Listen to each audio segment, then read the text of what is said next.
Hey folks, Real on Stupid Charmethlan. I'm Charmethlan. This is Times in Wrestling That Pissed Me Off, Redux Part 2, Electric Boogaloo. Had to be said, even as lame as that joke is. But those who watched the first part, and those that have watched the previous series that I did when I did this back back in 2016, the reason I'm doing this right now is basically I got better audio, better video, and better internet. And that's why I'm pretty much, just wanting to do this and have fun. So, thanks to everybody that watched the first part. Hope you guys enjoyed it. Make sure, to leave comments here and on that previous video if you haven't watched it yet. But now we go to Lex Luger's WWE title push, main event push, whatever, in 93-94. Lex Luger's a piece of shit. He murdered Miss Elizabeth. And if you don't fucking believe me, look at the reports. Look at all that shit. Now, mind you, this was well before that. I mean, obviously, I don't think that WWE would keep a convicted murderer or a guy that murdered his girlfriend on their roster. Jimmy Snuka, anybody?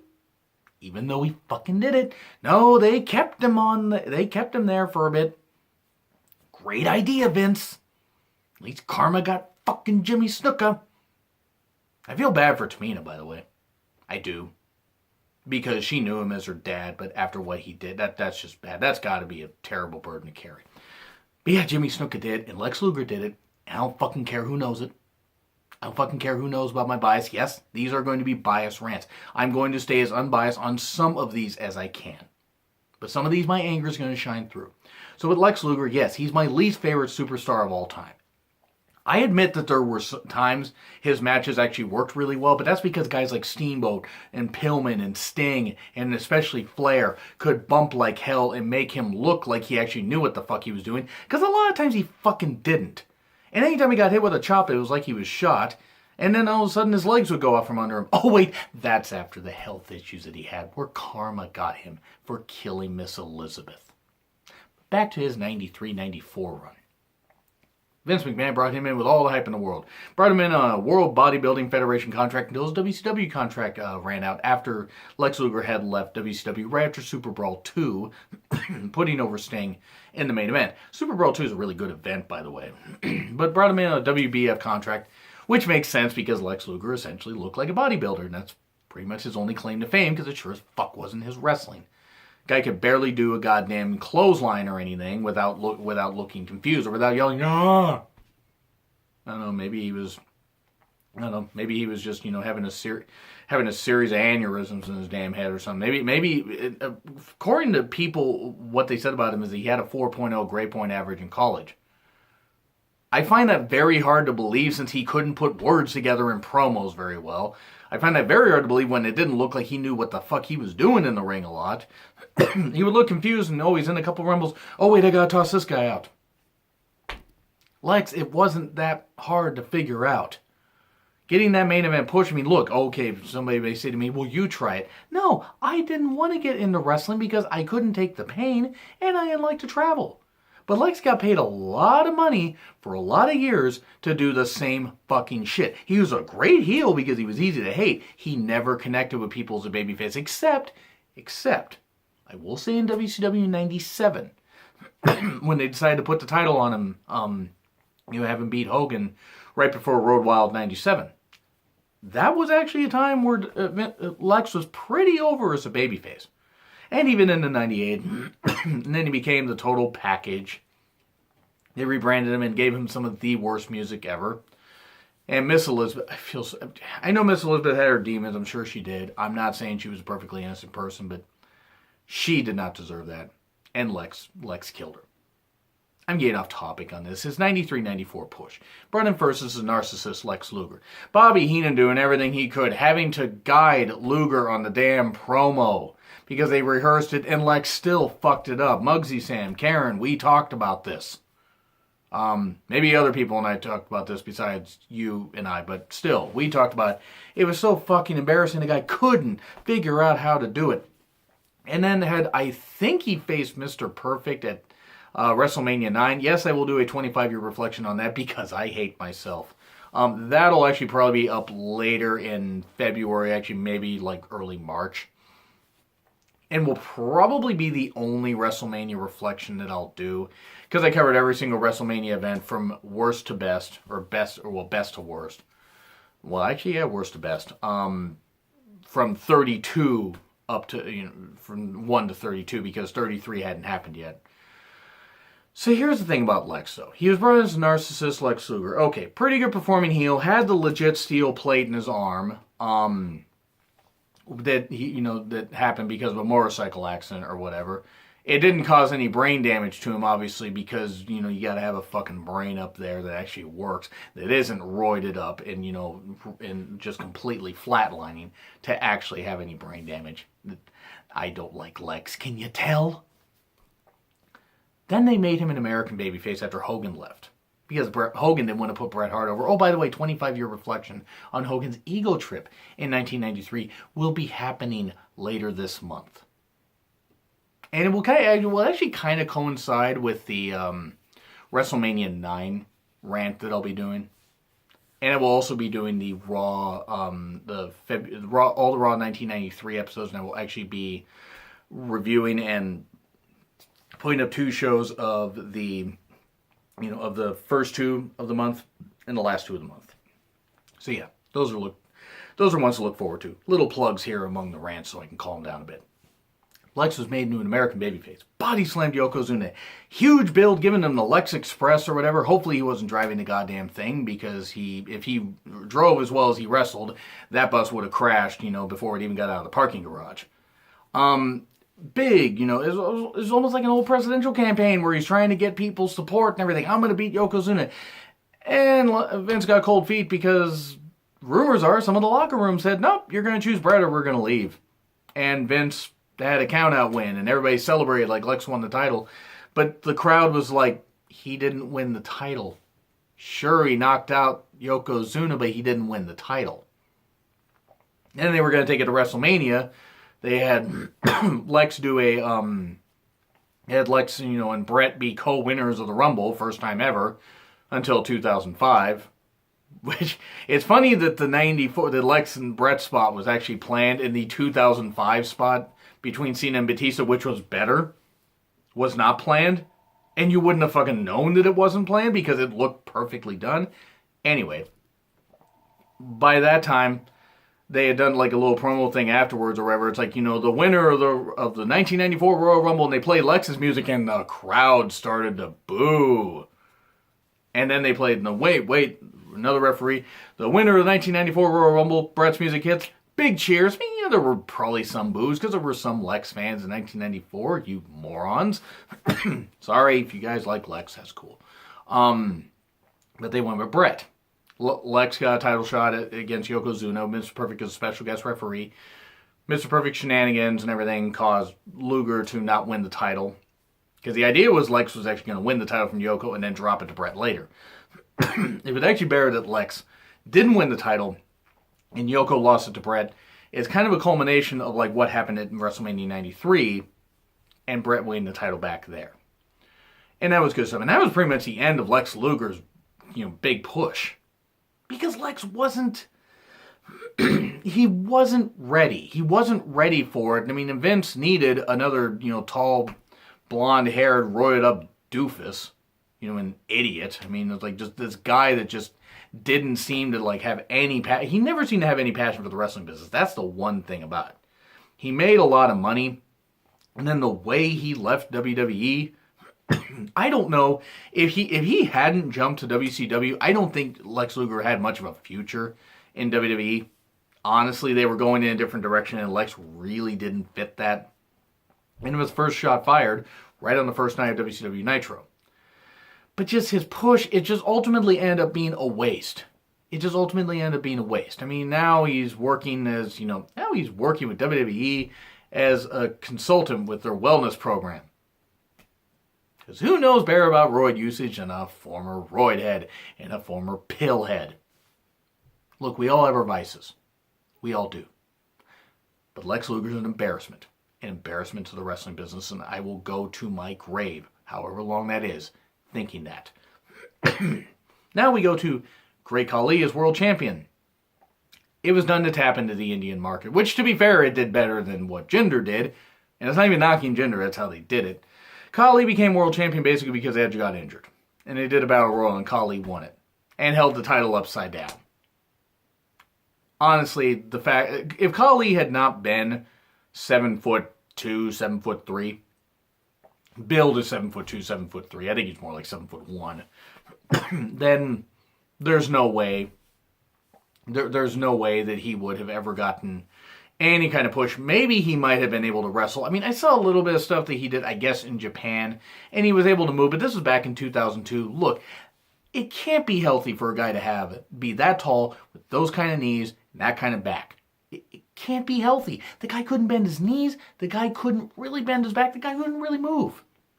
So yeah, in that sense, I feel bad. I'm sure Khali's a really nice guy, but he's just fucking terrible. He's fucking terrible in the ring, and he was only world champion for like 2 months. You know, and he had one of the worst matches like that I can think of at least the last 15 years against Batista at SummerSlam 2007. And yeah, as far as big program matches, I mean, there's always like ones that you'll see on house shows or a Raw or SmackDown. They're just an embarrassment, or that aren't given a bunch of time. And say you like tell the women, oh, you got 10 minutes. Wait, suddenly you got 5 minutes, and you got to rush all your shit and everything, and it doesn't look good. Or tag team wrestling, you got 15 minutes. No, you got 8. And it's rushed and everything. You could have given Khali an hour. Why would you want to watch Khali for even 10 minutes? And he wouldn't have been able to do anything. He was what he was. He should have been used as an attraction. He should have not been used full time. And him being world champion devalued that title. So even though Batista won the title back, he won the title back in Unforgiven 07. I'm just still baffled that Khali was world champion. I just still am. I don't know what in the world Vince was thinking. I mean, besides, Vince McMahon likes huge guys. Could have phrased that better probably, but it's true, he does. Yeah, tapped in the India market. Yes, Khali is revered over there, and that's fine. Sure, Khali's a nice guy. I'm sure that apparently he does great things in India. Tries to help out people as he can, has a wrestling school. I don't know how because he can't wrestle. But hey, whatever. If he's giving back and he's a nice guy, that's great. Just him as world champion was fucking embarrassing. It was an absolute embarrassment to the title. I get why it happened, but it was dumb.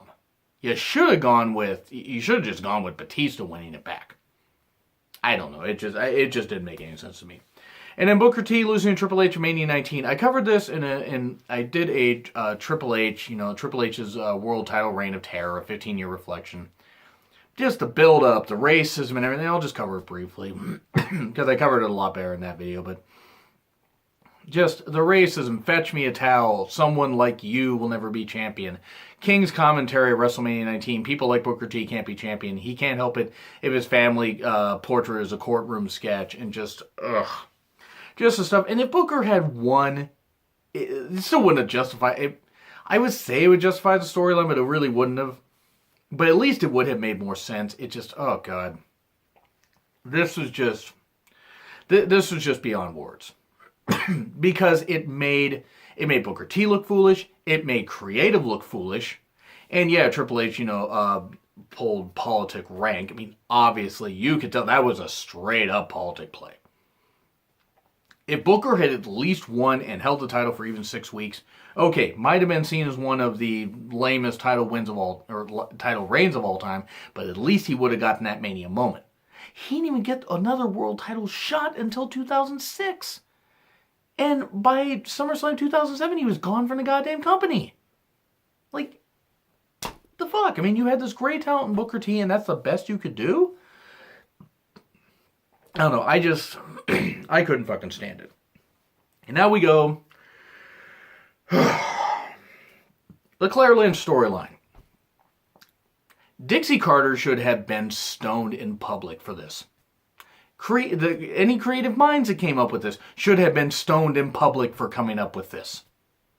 AJ Styles was fucking embarrassed to be part of this. This woman was, I guess, it was some of the worst TV in the world, but it's like they were doing the storyline for weeks, implying that Dixie and Styles were sleeping together.